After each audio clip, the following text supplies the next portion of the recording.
Hello everyone, I am your teacher for this particular lecture. Let me explain this particular topic to you. Now, आज जो है हम यहाँ discuss करने वाले हैं सॉलिड स्टेट के बारे में और सॉलिड स्टेट में जो है हम यहाँ सब टॉपिक कंप्लीट करेंगे इस पर्टिकुलर वीडियो में। वो है आपका formula of a compound and number of voids field. तो इस पर्टिकुलर सब टॉपिक में बेसिकली हम जो है सबसे पहले लोकेट करेंगे कि आपके टेट्राहेड्रल वर्ड्स और ऑक्टाहेड्रल वर्ड्स कहाँ पे होते हैं, कोई एक पर्टिकुलर यूनिट सेल में कैसे आइडेंटिफाई करते हैं, और उसके बाद जो है हम देखेंगे कि हम फार्मूला ऑफ अ कंपाउंड कैसे डिराइव करते हैं। राइट। सो डिपेंडिंग अपॉन कि आपका कैटायन और या आनायन जिस तरीके से फिल आउट है इस पर्टिकुलर यूनिट सेल में, उस हिसाब से आपका यहाँ पे फार्मूला निकलेगा। सो यहाँ पे जो है चालू करते हुए सबसे पहली चीज़ है हम लोग यहाँ लोकेट करने वाले हैं आपके टेट्राहेड्रल वर्ड्स। राइट। तो सबसे पहले तो आपको जानना होगा कि टेट्राहेड्रल वर्ड्स कैसे बनते हैं। तो tetrahedral words are formed by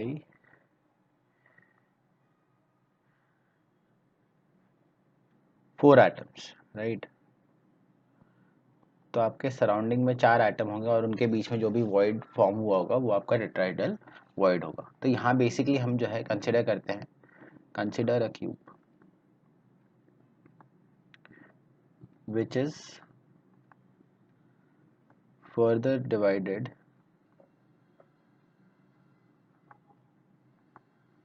into 8 smaller cubes. तो यहाँ पे हमने जो है एक पर्टिकुलर क्यूब कंसिडर किया। तो यहाँ पे हम जो है डिस्कस करने वाले ये पर्टिकुलर सिनेरियो वो है आपका एफसीसी के साथ, जो कि है फेस सेंटर्ड क्यूब। राइट।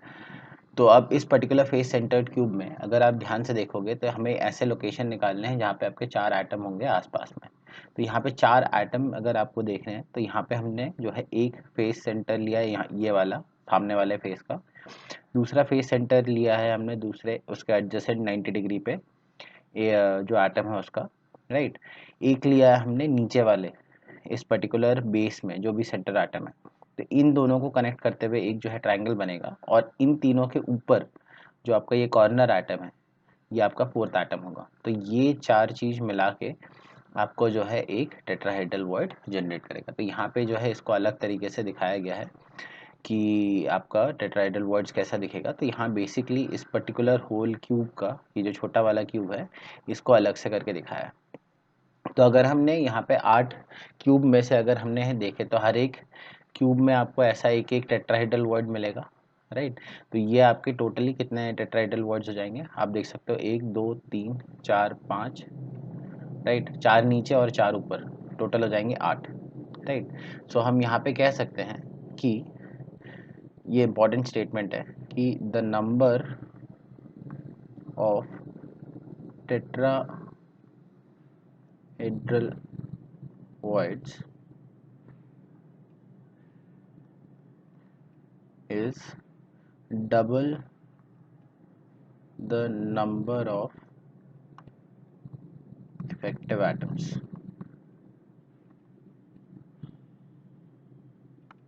मतलब कि इफेक्टिवली अगर इसका रैंक अगर लेट्स से आपका z है तो इसमें नंबर ऑफ टेट्राहेड्रल वर्ड्स कितने होंगे 2 इंटू जेड। तो हम इसको जो है फॉर्मूला के इसमें लिख देते हैं। So number of tetrahedral voids TV लिख रहे हैं, right, is equal to 2 times the rank of unit cell. Rank of unit cell is basically effective number of atoms जो इसमें होंगे। तो यहाँ पे अगर आप देखोगे एफसीसी में आपका टोटल जो है रैंक आता है यहाँ पे आता है 4 और इसका डबल है यहाँ पे 8। तो यहाँ पे हमने 8 आपके गिन के दिखा दी। राइट। सिमिलरली अब आगे बढ़ते हैं। अब जो है हम लोग लोकेशन ऑफ ऑक्टाहेड्रल वर्ड्स देखेंगे। तो यहाँ पे हम लिखते हैं कि octahedral voids are formed by surrounding 6 atoms। यहाँ पे जैसे वहाँ पे टेट्राहेड्रल वर्ड में 4 थे, यहाँ पे ऑक्टाहेड्रल में आपके 6 है। ठीक है। तो इसको हम ऑक्टाहेड्रल क्यों कह रहे हैं 6 होने के बाद भी? हम इसलिए कह रहे हैं क्योंकि यहाँ पे अगर आप देखोगे तो इसके 8 जो है आपके आएंगे साइड्स, तो ये इसलिए ऑक्टाहेड्रल हो जाएगा। अच्छा। सो आगे बढ़ते हुए अब जो है नेक्स्ट पॉइंट डिस्कस करते हैं। तो यहाँ पे हम लोकेशन कैसे देखते हैं, तो यहाँ पे हम कहेंगे कि कंसिडर FCC क्यूब या FCC लैटिस इन विच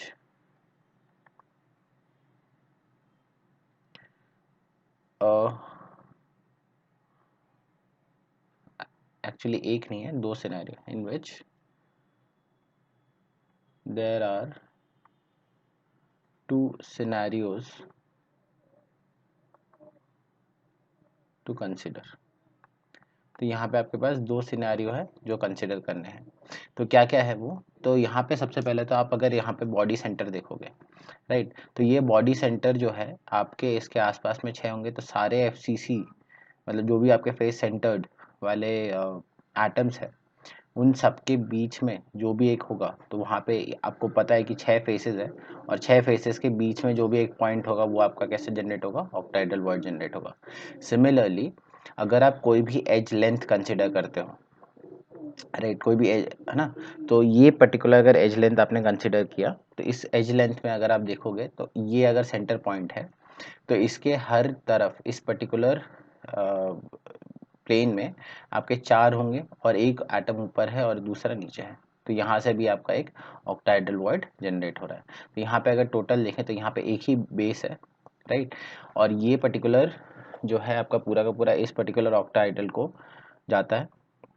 वैसे ही सिमिलरली अगर हम यहाँ पे देखें तो यहाँ पे आपके नंबर ऑफ एजेस अगर देखें तो यहाँ पे 4 है, पीछे 4 है, और टोटल यहाँ पे भी 4 है। तो टोटल आपका आता है 12, है ना।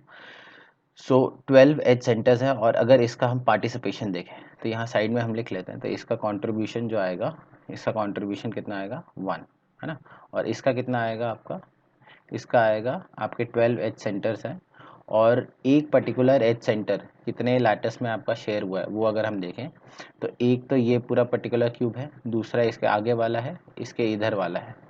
सो टोटल अगर नंबर ऑफ क्यूब देखें तो यहाँ आएगा आपका 4, तो इसका आएगा 1/4। सो टोटल आएंगे ऐसे आपके 3। सो टोटल अगर यहाँ करके देखें तो यहाँ पे total number of octahedral words यहाँ आ रहे हैं वो है आपका 4, राइट। सो हम यहाँ पे कंक्लूड करेंगे कि the number of octahedral voids, OV लिख रहे हैं, is equal to effective number of atoms या नंबर ऑफ इफेक्टिव एटम्स। तो यहाँ पे जो भी आपका रैंक रहेगा उसके बराबर ही आपके नंबर ऑफ ऑक्टाहेड्रल वर्ड्स होंगे, राइट। सो इस हिसाब से आपको जो है याद रखना है कि कहाँ कहाँ पे ऑक्टाहेड्रल वर्ड्स लोकेटेड और किस तरीके से लोकेटेड है, राइट। तो अब जो है आगे बढ़ते हुए अब हम देखते हैं लास्ट टॉपिक जो हम लोग इसमें कवर करेंगे, वो है आपका finding the formula of a compound, right. तो जब कभी भी हम कोई कंपाउंड कंसिडर करते हैं, so any compound will have a cation and anion। तो यहाँ हम जब बात कर रहे हैं, ये हम कंपाउंड कौन सी बात कर रहे हैं, आयनिक कंपाउंड की, ठीक है। सो अगर आपका आयन आपका कटायन और अनायन है, राइट, तो आयनिक कंपाउंड में आप ये कहोगे, so one of them will form the lattice and another will occupy the voids। ठीक है, तो आपका एक जो है आपका लैटिस फॉर्म कर रहा है, और दूसरा क्या है, आपके सारे वॉइड्स जो है उनके बीच में फिल आउट होगा, राइट। तो यहाँ पे आपके दो सिनेरियोज आते हैं जो आपको याद रखना है कि if size of atom occupying is small then it will go for tetrahedral voids.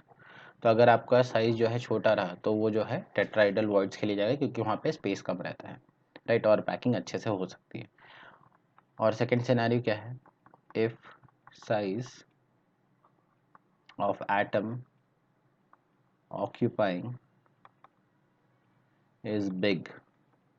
तो ये स्मॉल और बिग कैसे क्या है, ये हम जो है आगे हमारे फर्दर चैप्टर में पढ़ेंगे कि किस तरीके से देखेंगे हम, right. So then it will go for octahedral voids. अगर आपका साइज जो है कंपैरेटिवली आपके दूसरे जो जिसने लैटिस बनाया उसके कंपेरेबल है, तो आपका जो है ऑक्टाहेड्रल वर्ड ऑक्यूपाई होगा, अदरवाइज टेट्राहेड्रल होगा। सो इसमें भी आपको एक चीज़ और ध्यान रखनी है कि डिपेंडिंग अपॉन आपका जो चार्ज बैलेंस है उस हिसाब से भी वो नंबर कितने साइड्स ऑक्यूपाई करता है उस पर भी डिपेंड करता है।